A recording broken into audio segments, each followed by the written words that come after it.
desperate to have a shower. Now, come on, Birdsworth. Coming, Miss Bennett. These old bones of mine take a bit of waking up in the mornings. Well, hurry up. You too, Bryant.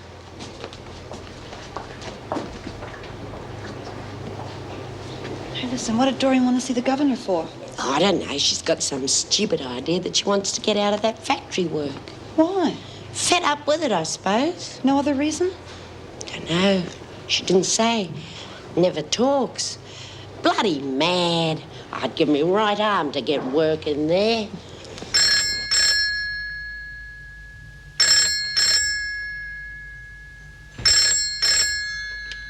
Erica Davidson? Oh, Mrs. Davidson, this is Andrew Reynolds. Andrew! It must be 2 whole days. I realize I'm making an absolute nuisance of myself, but I wanted to strike while the iron was hot. What do you mean? You accepted my invitation the other night. You haven't changed your mind, have you? You're nothing if not persistent. How about this afternoon? Oh, come now. I'm going out with you this evening. You can't monopolize me. Pity. You're busy then. No. Then how about the races? Could you just hold the line a moment, please? Come in. Oh, Mrs. Davidson, I wasn't sure if you'd be in this afternoon. Doreen Burns has asked to see you. Now, if you don't want to... No, it's quite all right. I'll talk to her, Miss Bennett. Sorry, Andrew. What were you saying?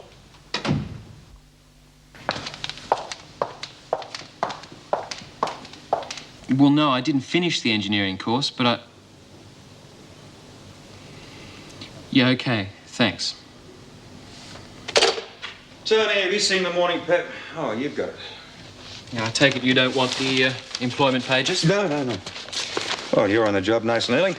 Yeah, there's not many worms for this bird to catch, I'm afraid. I've already found about 10 or 12, and they all want qualifications or experience. Suppose I'm going to have to try the unskilled stuff next. Tony, I meant what I said yesterday. Wait until something you're really interested in turns up. I was prepared to support you through college. I'm prepared to do the same until you find a decent job. Yeah, thanks, Dad, but no, look, I've got to do something. I can't keep running to you for a couple of bucks every time I want to go to the films or go out for a drink. Well, look, I'd rather you did that than leap into a whole series of jobs that you'd stick at for a couple of weeks at a time. Prospective employers aren't terribly interested in a record of employment that extends over 2 pages. Remember that. Yeah, I will. Well, here's one. Trainee forklift repairman required.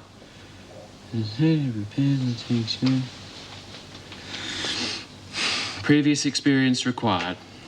They fooled me that time. Had it in small print. Dad? Mm-hmm. You remember when you were working in those remand homes with those kids in Adelaide?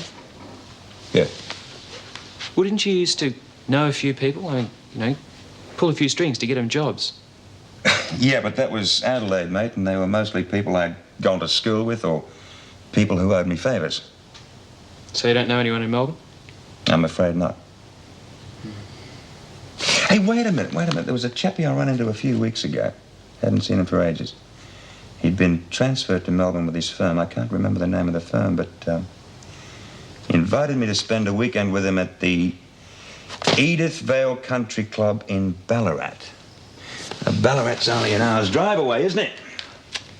So I might just take him up on the offer. That's great, Dad. No, don't get your hopes up too high. You might be in ladies' underwear. Well, it's all right. There's lots of engineering goes into making up ladies' brass. Well, now, Doreen, what was it you wanted to see me about? Oh, well, you see, it's about the factory. You see, I want out. You want out? Yeah. May I ask why? Oh, I'm just fed up with it, that's all. I see. Well, this really is most tiresome of you, Doreen. You've hardly given it a chance, have you? Well, I was never much good at sewing and stuff like that. You were chosen in preference to the other women because I thought you would benefit from the outside contact. Oh, well, you see, that's just it, Mrs. Davidson. You see, I don't reckon it's fair that the others don't get a go, and I don't like it that much, and I reckon if somebody like, well, B was allowed to go, it might help keep her out of trouble. B. Smith, I might have guessed.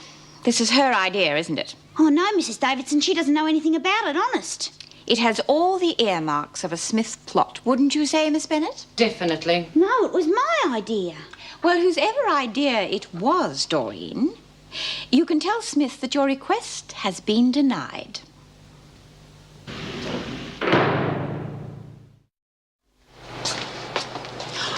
What'd she say, Dor? Oh, no go. She thought I was asking because Bea put me up to it. Did you tell her I'd stand in for you? Wouldn't do any good, Lizzie. They won't let you go. You're too old. Thanks a lot. What's wrong with you? Why don't you want to work at the factory? Vince giving you a hard time. What made you say that?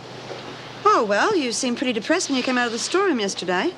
And Kay keeps saying how he fancies you. Has he made a pass at you? No, he just gives me the creeps. I might be too old, but I can still do a better day's work than that bludgeon Nolene. What's that got to do with it? Well, she was in here 10 minutes ago boasting how she got on to Paul Reed to put her on the work party. Beats me how she swung it. Well, I'm sick of it. Tut! The only way you're going to get out of it is by buggering up the whole scheme. And if you do that, you'll have Bea and most of the rest of them onto you. Not to mention me. Trouble with you young ones these days, you can't stick at anything for more than 5 minutes. It's the truth. Now where's she gone? I don't know. Could you open the gate for me, Mrs. Jackson? I want to go to the loo. Yes, all right.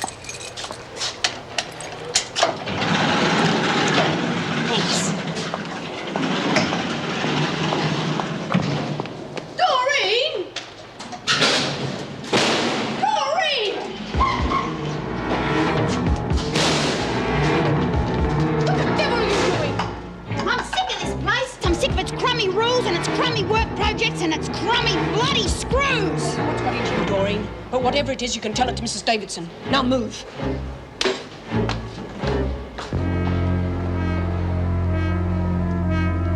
Oh, Mrs. Davidson, are you going?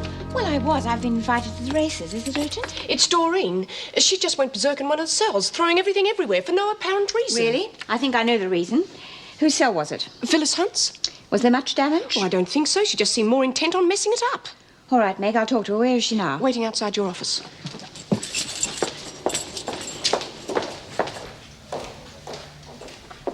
Am I correct in assuming this little tantrum of yours is a result of our conversation earlier? I guess so. I suppose you think if you cause enough trouble, I'll take you off the work party. Yeah, I suppose. Well, it just won't work. Even if I did take you off, Bea Smith is the last person I would put in your place. Bea had nothing to do with it. So you said. Well, are you going to put me in the pound? No, I am not. If I did, I would have to put a report through to the department, and I am not going to do that. You and the rest of the women will just have to realise that we do not organise these things, such as the factory scheme, just to amuse you. It is a very worthwhile project, and I am determined it will have every chance to succeed. So you're just going to let me off? Your punishment will be to return that cell to its original state, and then you will be confined to cells until Monday morning. That stinks. That is enough. Thank you, Mrs. Jackson. Come along, Doreen.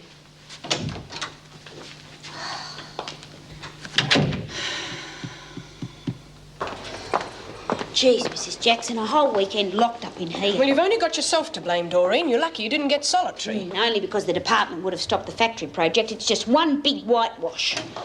Get in there. I really don't understand you sometimes, Doreen. Meg? Who was that? Doreen, she's confined to cells until Monday. What for? Rearranging someone else's cell? Well, why isn't she in the pound? Mrs. Davidson doesn't want to put anyone on report who's involved in the factory project. I bet she doesn't. Well, what's that supposed to mean? Vested interest, Meg. I'd say Mrs. Davidson has a great personal interest in keeping that little fiasco going. Why? Well, I heard her on the telephone this morning to Andrew Reynolds, and it didn't sound much like a business call. Vera, you're impossible. You always have to find an ulterior motive for everything. Well, all right, you don't have to believe me. But scandals like this can't be kept a secret for long. Hi. Any luck? No go, I'm afraid. He was transferred to Melbourne to manage a branch office and try and put it into profit for a change. When he arrived, he found that they were grossly overstaffed. He's already retrenched 12 men. Oh, thanks anyway. Yeah, he gave me the names of a couple of contacts, but I wouldn't hold out too much hope.